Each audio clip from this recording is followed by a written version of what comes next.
Hi, I'm Caitlin Chisholmore, and I'm so excited to be speaking with Kim Perez today. Kim Perez is a functional nutritionist who guides and supports women through the seasons of motherhood. Her own journey, especially the challenges she faced postpartum and the healing she embarked on since, lit a fire in her to more deeply help others so that they can restore their energy, reclaim their innate vitality, and thrive in motherhood and beyond. Kim utilizes a holistic and root cause, yet practical approach to health, helping women address the underlying drivers of their symptoms and empowering them to fall in love with caring for themselves. Her method also prioritizes whole self nourishment, honors the all encompassing transformation becoming a mother, and respects the unique needs, desires, and struggles mom face. Through her work including supporting clients one on one, hosting online group programs, a community of moms, and providing education through virtual workshops and social media, Kim carries out her mission of making nourished, energized, and joyful motherhood the norm for all, rather than the exhausted, depleted, and always stressed out experience we've been taught is inevitable. Welcome, Kim. Thank you, Caitlin, for having me. Oh, thank you. I'm so excited for our conversation. So I'll just hop right in here. Sure. Um, Can you tell me about yourself and what brought you to work in functional nutrition and with mothers? Yeah. So I think, my bio kind of hints at a lot of what happened. I think in terms of my work, just getting into functional nutrition, it was my own kind of like journey into learning about food and fitness and how that ignited a passion, back like in my late teens and early 20s.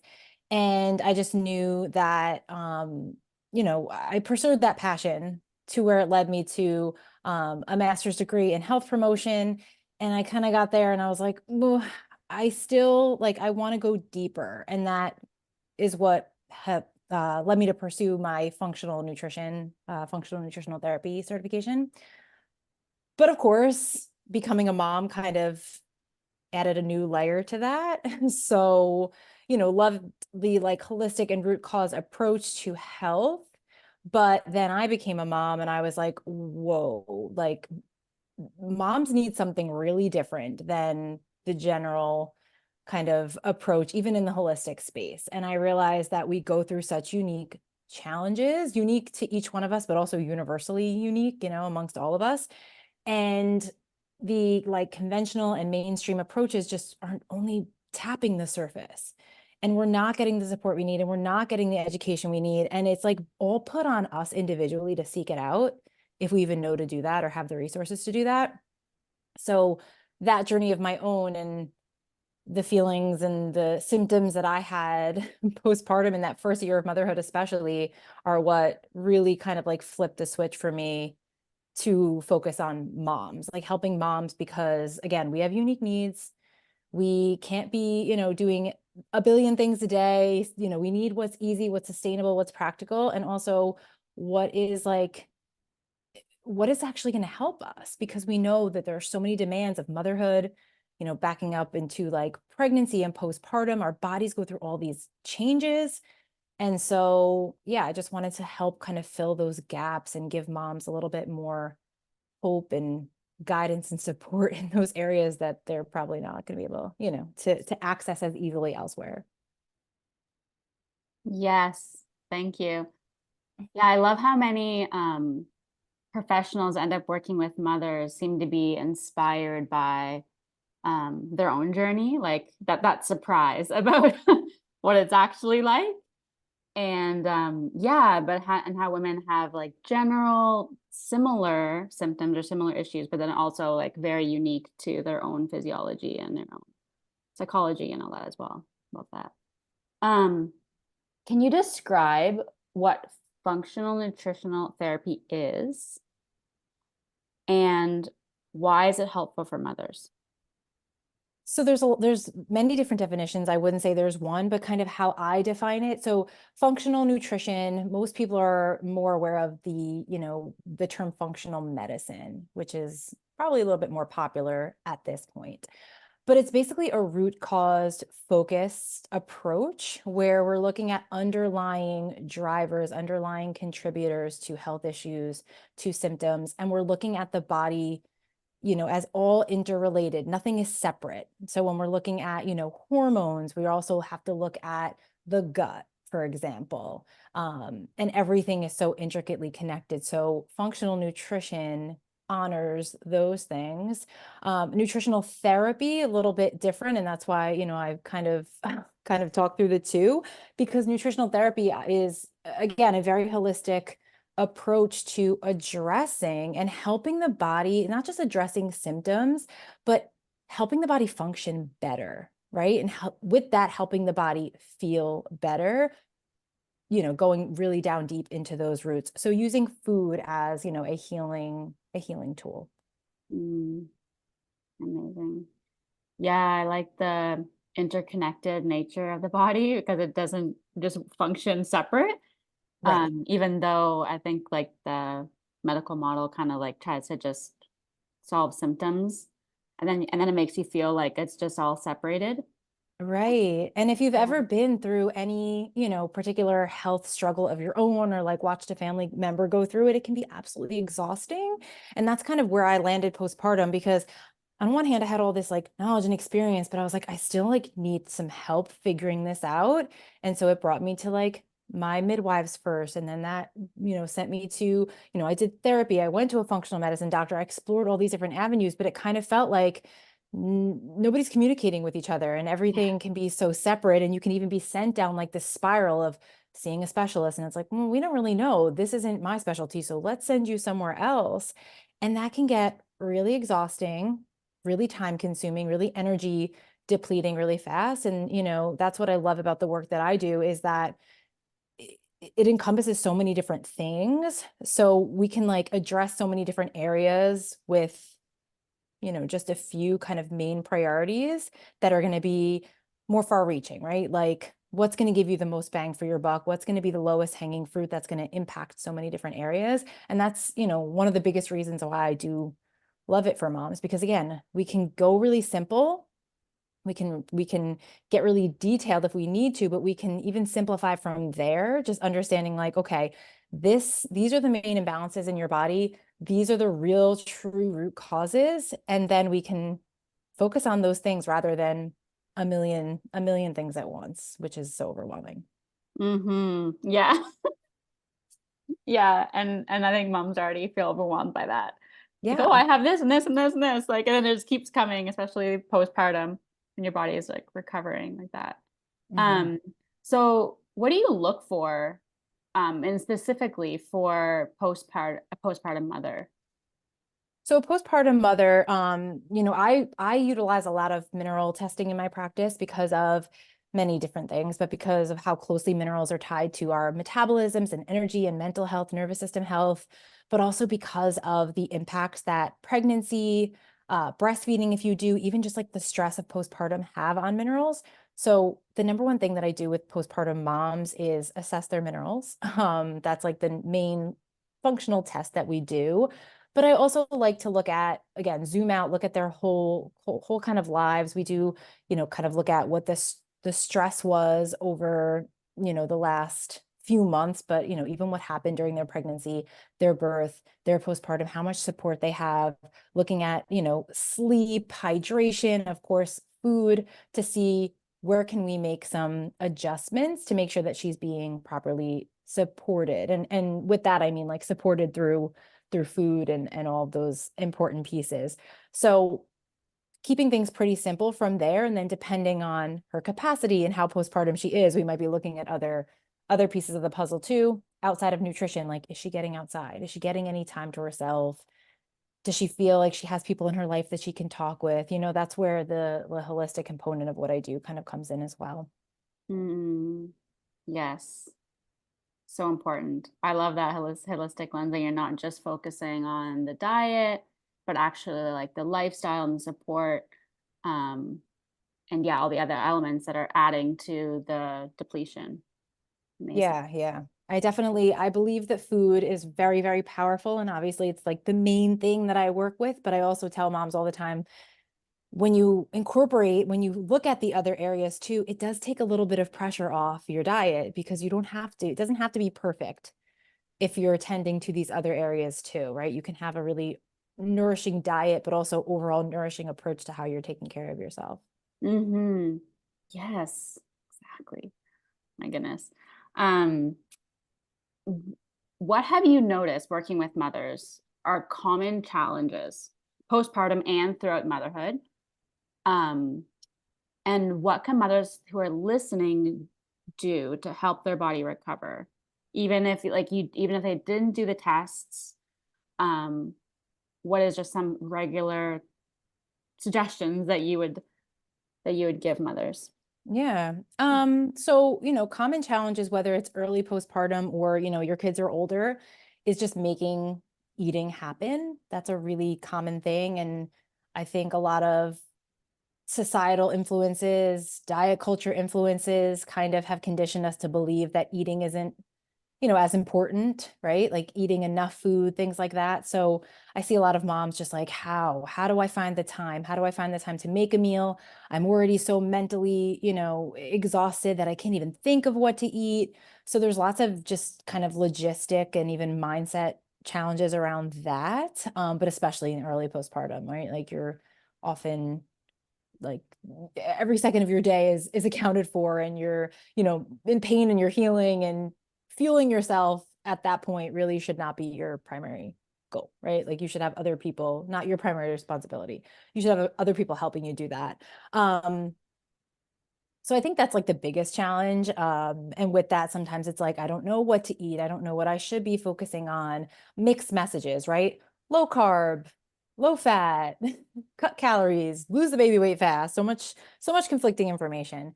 So really the main things that I want moms to focus on are listening to your body, making sure that you're eating enough food and eating, consistently throughout the day, doing whatever you can to make that happen, even if it means like a less perfect meal or relying on some things that are more convenient, but still nourishing.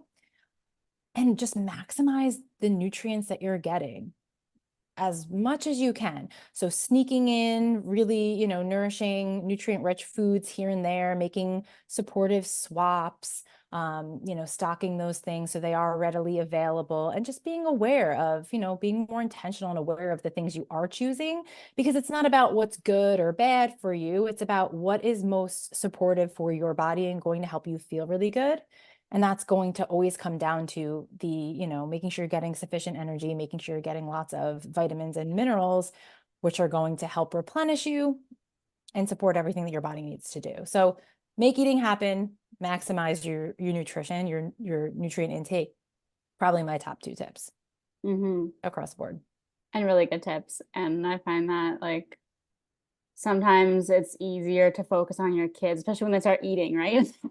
You're just like focusing on trying to get them fed, and then sometimes you forget yourself or you don't eat as well yourself, and then you feel worse. And Yeah. then there's like breastfeeding, if people are breastfeeding. And then early postpartum, obviously your body's still recovering, so it like needs extra. I remember like I breastfed for 2.5 years, and just like you're so hungry all You're the so time. hungry.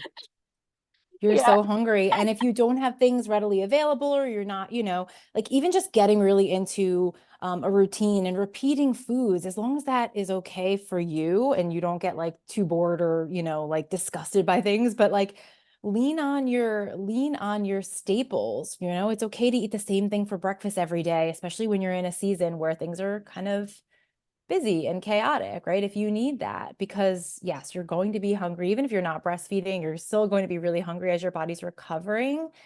And things like sleep deprivation can, throw off your hunger signals too. So that's where just like really getting in tune with your body is going to be really, really helpful. And finding whatever kind of, like I said, shortcuts. I know a lot of parents will set up like a nursing station, or where they typically will feed the baby, pump, give a bottle, because you're going to be there a lot, right? I know I spent so much of my son's first year just like holding him for naps. Set that up so that you have snacks. Get a big water bottle, fill it, maybe, put some like electrolytes, minerals in there. Get those things ready and easily available for you, so that it's not like, oh, I'm hungry, I have to go in the kitchen and like make a meal. Have like yogurts and cheese sticks and beef jerky and dried fruits, things that you can really easily grab to make those things happen. Fill in those gaps when you're like, I need food now. Yeah. Amazing. Really good tips. Um, yeah, you talked a little bit about sleep deprivation too. So fatigue is often like a common, almost cliche issue, but is a massive issue in motherhood, especially in the first few years, I find. Mhm. So what would you suggest in terms of like diet and lifestyle? You did mention a few things, but is there anything particular um, for fatigue? Definitely. There's so many things. And I think it can be really hard. And that was one of the main things I struggled with is just like crippling exhaustion, physical and mental. They're both very intricately connected, but very common. And it's so important first and foremost to like give yourself grace, right? Like don't try to push yourself past your limits. If you're not sleeping, like some women need longer to heal after giving birth. Different complications can arise, different levels of support. So give yourself grace and meet yourself where you're at.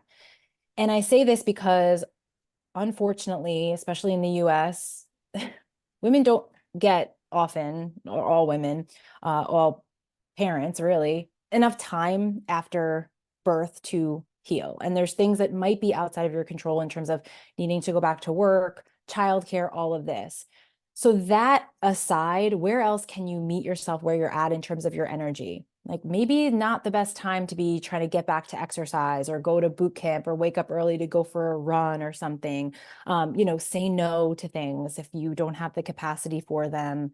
This is just overarching like lifestyle tips. But when it comes to nutrition, what happens during pregnancy and then breastfeeding, again, if you do continue, is that your body's demand and usage of nutrients is so increased. And that can leave us very depleted in that postpartum period, whether that's that first year, it can definitely continue for years and decades, if not prioritized. So the importance of that when it comes to energy is just those nutrients are literally helping your body make energy and use energy properly, helping to run every system from your digestion to your nervous system and your brain, right? So again, I'm going to go back to that, but really trying to maximize the nutrients that you're getting in your diet. And if not possible through food, that's where other things can come in to kind of help fill the gaps, right? High quality supplementation, making sure you're getting mineral rich beverages, adding minerals to your water, right? Drinking things like bone broth and coconut water and herbal teas that are rich in minerals. That's going to help on that foundational level help your body meet its energy needs, meet its nutrient needs and make that energy. Another thing that's really, really important for energy is blood sugar balance. Because if you're on that blood sugar roller coaster, which is so common if you are, again, not sleeping enough, if you're skipping meals, if you're just kind of like grabbing a handful of toddlers like leftover pretzels or something and not really eating a full meal, that blood sugar roller coaster is absolutely exhausting for your body and is actually raising your stress hormones. So it's kind of this vicious cycle. So if you can just focus on getting, even very simply, getting enough protein, trying to balance your meals at least with protein and carbs, eating every few hours throughout the day and keeping that fairly consistent, that's going to get you off that like those highs and lows of that blood sugar roller coaster and keep things a little bit more even, which will very much help with your physical energy, but also your mental energy, right? So things like anxiety, mood swings, energy crashes, brain fog can definitely be mitigated by supporting your blood sugar. Yes. Yes. Something I was exploring recently, the blood sugar. I didn't realize that until recently. Um, like how important that was for the crashes and everything. And yeah, like getting enough protein and also like maybe doing some testing to see like what you need more of so you can have those like those supplements and everything that you said or foods that can reinforce that. I love those simple things like tea and bone broth. And bone broth is also really amazing for your immune system, which is also Mm-hmm. sometimes like Yeah, lower it when takes a hit. Yeah. yeah. Immune system and it's stress. It's like really stress takes a hit on blood sugar, immune system, gut function, all of it, hormones. So really when I zoom out to my overall approach with nutrition and just lifestyle and self-care in general, it's what can you do to mitigate stress on your body and help your body handle it better? So just if you think about like your stress bucket, and for a lot of us, it's overflowing. And I have this analogy I use in some of my courses. It's like I literally have a picture of a bucket, and it's like when it hits capacity, it like it tips over, and we're just, we don't have anything left to give, right? So how can you reduce the amount of additions into your stress bucket and help your body kind of manage that so that it's staying at a level that you can handle, right? And so those are going to be little teeny tiny things, especially when you're not able to address those big things. Like I said, having to go back to work early, not having support nearby, all of those, unfortunately, they're big, right? And if we don't have the energy to cope with them, they're going to be even bigger. So what little things can you focus on that can help, mitigate that stress? Yes. I love that analogy of the bucket. And even like inflammation, like if you keep adding and you don't have any more capacity, and then you have like more reactive and like can't cope, it's more things are more overwhelming, stuff Hmm. like that. So yeah, so important. Um, so while this conversation has been focused on postpartum and beyond in motherhood, how can mothers who are pregnant for the first time, or maybe they're having a second child, prepare their body? I mean, I'm going to go back. I'm a really huge fan of nutrient testing, hormone testing if it needs, like whatever your maybe particular concerns are, but nutrient testing is a great way to not just help understand what you need to replenish postpartum or in motherhood, but be proactive. If you have deficiencies or imbalances, you can address them before becoming pregnant and then those demands increasing and those imbalances intensifying.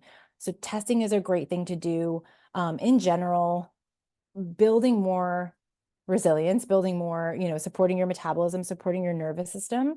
So with nutrition, that's going to be really creating an environment of safety in your body, not, restricting calories, restricting foods unnecessarily, nourishing your body, right? Fully nourishing your body, coming, if you're somebody who like intensely exercises and maybe even over exercises, like bring that down, reduce the amount of stress on your body, create that safety for your body. But if you can, go deeper, get to the root of your symptoms now. If you have any concerns with anything, particularly hormone related, fertility related, but even just like digestion, mental health, whatever it might be, because chances are those things will intensify during pregnancy and postpartum. Um, becoming a mom it's a beautiful kind of way of exposing your Achilles heels. You know what I mean? Like the thing that you really need to focus on comes to light, and that's very true for health as well. So I know my history was, I was always like a go-getter, overachiever, perfectionist, working multiple jobs, having a side business at the gym 6 times a week. And I was tired, but like I could like deal with it because it was just me I was worrying about, pregnancy, postpartum, that came to light, and it really, really forced me to get honest with myself and uh really overhaul what I was doing in terms of taking care of myself and fueling myself. Because at that point, once there's like a baby, a child, multiple children involved, and you have a family and you have other people that you are responsible for, you really have to take care of yourself. And I think I use motherhood as a lot of people will say that's, the excuse to put yourself last and always put your kids first. And I see it a little bit differently. I think like nourished, healthy, happy mom trickles down to nourished, healthy, happy kids and families. And we have even more of a responsibility at that point to make sure that we're healthy and we're well. Yes, exactly. I totally agree. Um, and it does kind of like dial in your values and Hmm. like really get clear on what you need. and then have to communicate that and have, Oh yeah. have to ask for help and Have to um advocate for yourself. And like I said, unfortunately, having to also seek out support, build your team, build your village, mhm. be proactive about that as much as possible and make it a priority. Make it a priority however you can, because it's going to be even more important to have all those resources and have that information and those tools when you're mom. Yes, totally. This has been such an amazing conversation. I would love to share more about your work, how people can find you in the description. But you also are building community and helping individuals. So I'm just wondering if there's anything else you'd like to share for mothers, how they can reach you, any upcoming offerings that you'd like to Mhm. speak about. Yeah. Yeah, I'm at Root and Branch Nutrition everywhere. So Instagram, website, all of that.